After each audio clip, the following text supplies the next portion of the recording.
Hello, hello. This is Megan coming to you from the Needlepoint Clubhouse in St. Louis, Missouri, and we are back for another episode of Megan's Musings.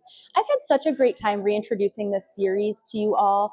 It kind of went away for a little while, and I'm excited to have an opportunity to widely share some bits and parts of information that we often talk about here in the store. And if a new customer comes in, we might share a gem or two with them, but it's nice to be able to have it on this platform so that a wider audience can experience some of these little tips that we talk about a lot. So today's episode is going to focus on thread, and most specifically, threads that you take right off the skein and begin to stitch with. There are threads that are used on more widely on 18 count mesh, and there are threads that are more widely used on 13 count mesh. And by that I mean that there are different densities of threads and ones that just work better on either one. Remember, there are no needlepoint police. If you like a thicker thread on a smaller size canvas mesh, go for it. But these are sort of general, I guess, rules. I hate to use that word, but general ideas of what threads work best on what mesh counts. So I'm going to start with the two kind of most widely used 18 count mesh, cut right off the skein and go, on 18 count mesh. Did I already just say that? I think I said that 2 times. I think you get the point. 18 count mesh, cut and go threads. So those are Vineyard Silk, and Vineyard Merino, and Essentials. The Essentials cards, the Essentials also come in a skein. We just don't carry those here at the Needlepoint Clubhouse, but you can get a skein of the Essentials. We just happen to carry the 10-yard cards, which we like for smaller areas on an 18 count mesh canvas. The threads that we go to most frequently for a quick cut off the skein and go for 13 count mesh are Silk and Ivory, Planet Earth Silk, and Milan. Milan now comes on a card. We are about to have the entire line of the Milan in the skeins here in the store. We've just been bringing it in slowly because we had to find a place to put it. But we did bring in the full line of the cards, of the colors that they make on the cards of Milan. Again, it's a very good opportunity to have a smaller yardage count on a card so that you can do little bits and parts of cut and go on 13 count mesh. Silk and Ivory, Milan, Planet Earth Silk are our most frequently used 13 count mesh.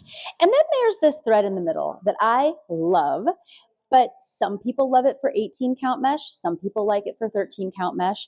I use it, pepper pot is what I'm talking about here. I use it more frequently on 13 count myself. And that's just because I tend to have a looser tension. People who have a tighter tension love pepper pot, all tent stitched on 18 count mesh. I just tend to prefer it on 13 count mesh. So that's one of those things. It's definitely a thread that you pull off the skein, you cut, you thread, and you get to stitching.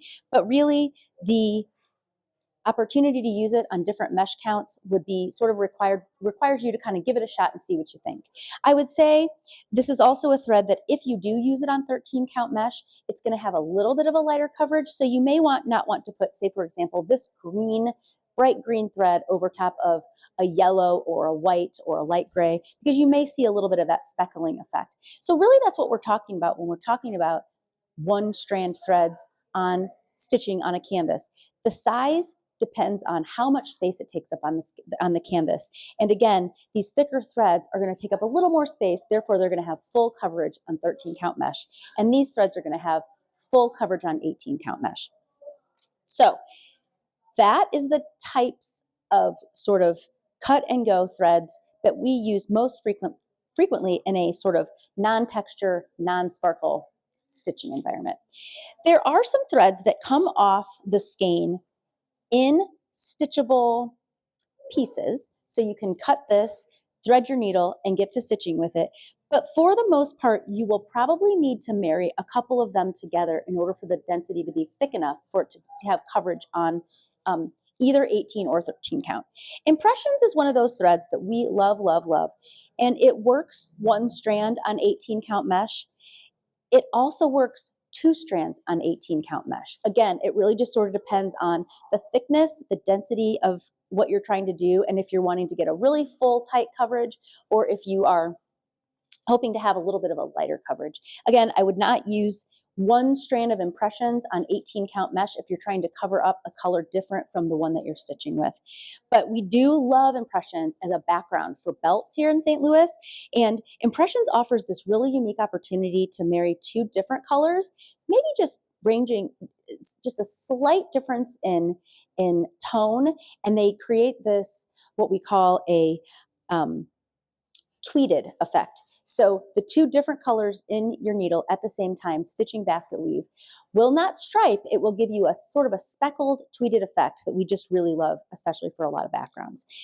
The other two threads that I have here are Burma and Bella Luso. So Burma is a wool and acrylic blend. It is pretty fine on 18 count mesh. You probably need 2, possibly 3 of these to get full coverage. But again, it is not a strandable thread, meaning it's not twisted together and you need to pull them apart. They just come right out of the skein by themselves, but you probably need at least 2 to 3 of these and probably 2 to 3 of the Bella Luso in the same way. I'm going to briefly cover the other, what I would call cut and go, so coming right off the card, coming right off of the skein, and put it in your needle and go ahead and stitch. There are a ton of textured and sparkle threads. The Very Velvets are a line that has the petite, I think I have that in the right hand, the petite for 18 count mesh, and the regular Very Velvet for 13 count mesh. We have a ton of sparkle options. So we've got Fireworks, which is a ribbon thread, which will really work on either 18 or 13 count mesh. And when I say a ribbon thread, what I mean is a flat thread. So when you're on 18 count mesh, it's going to kind of bend together and tuck itself in a way that's going to allow you to do your tent stitching on 18 count mesh just perfectly. On 13 count mesh, you need to watch it just a little bit to make sure that it's in its full glory and it stays opened up and it covers all of the holes on the canvas thread on 13 count mesh. But really you're just making sure that it doesn't twist up, and it does a beautiful job on 13 count mesh. Same goes for the Neon Rays Plus, those are ribbon threads, as well as the Silk Lame Plus, which is a ribbon type thread. But then we've got Petite Sparkle Rays, Glisten, and Silk Lame Braid that are all going to come right off of your card, put it in your thread, and away you go on 18 count mesh. Radiance is a rather new thread to the needlepoint world and also to the Needlepoint Clubhouse. Radiance right now comes on in an 18 count mesh spool. Let me back that up. It's not an 18 count mesh. It is 18 count Radiance that we use for 18 count mesh. This fall, if you're watching this anytime after this summer when we're filming it, you'll see that the 13 count mesh is on its way onto the market, and it'll also be here at the Needlepoint Clubhouse. But so that we do not yet have 13 count mesh Radiance, but it is on its way. The last thread that I wanted to mention is Snow. Snow's a great thread. We love it for sparkle. It's an interesting thread because it's a little less sparkly. It's got sort of a matte appearance. There's a good number of colors of these. This is a thread that I think is also a little controversial as far as what mesh count it works best for. Again, since I have a lighter touch when I stitch, I don't have a heavy tension. I don't love Snow on 18 count mesh, but a lot of people do, and that is perfectly great. Again, there are absolutely no rules. It's just kind of test and see how things go for you in your own stitching environment. So the last thing that I want to impart on you is that, well, let me back up for a second. There are strandable and non-strandable threads. These are what are called non-strandable threads. So these threads are not intended to be pulled apart. That means they come off the skein, you're going to use it as is. You're going to take this Burma or these impressions off the skein, and even though you're going to marry them together, they're not applied thread because you're not plying it apart. You're just putting them together to kind of bulk up a little bit for a larger size canvas. But it is not intended for you to take apart the vineyard. These are purled or twisted threads, so you do not want to try to pull pieces and parts out of this. It's just a disaster to do that, and there are threads that will work better in an environment a little bit lighter, and we can help you find the right threads for that.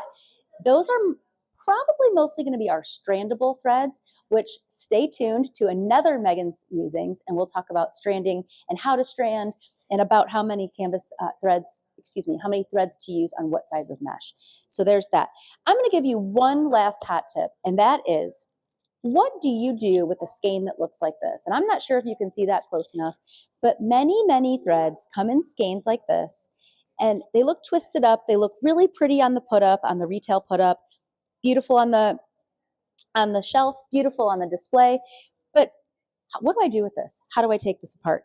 I have seen so many people come in struggling with these things because no one's actually shown them the easiest tip of all, which is that the majority of these threads are all spun. This is a bad example because this is already cut into pieces, so I won't use this as an example. But all of these threads, the impressions, the Milan, the silken ivory, even the pepper pot and the Belloluso are all spun to stitchable lengths. I'm going to show you how that works. So this is a skein of Vineyard. And the very first thing you're going to do, I'm going to come back up here to my camera and make sure that you all can see this. So the tag is actually just tied on here by a little thread right here. So I'm just going to cut that off. Can you see this here? All right. Next, I'm going to set, oops, I guess I didn't cut it all the way. So there's like a little wrapped up thread there tying this skein together. I'm going to set this aside, but guess what, you guys? It is not going to the trash can. It is going to sit right here and wait for me to come back. This is going to open up, untwist. This is one long, continuous thread that is looped around. And I'm going to make sure that I have all of the loops so it comes, it's a big giant circle. I'm going to make sure I have all of them captured in my hands here. My big giant circle of thread. Okay? Big giant circle. Guess what? This length right here is approximately 12 inches, probably a little bit more, but about a 12-inch length, a length from your thumb to the inside of your elbow, is about the length that you want to stitch. So guess what I'm going to do?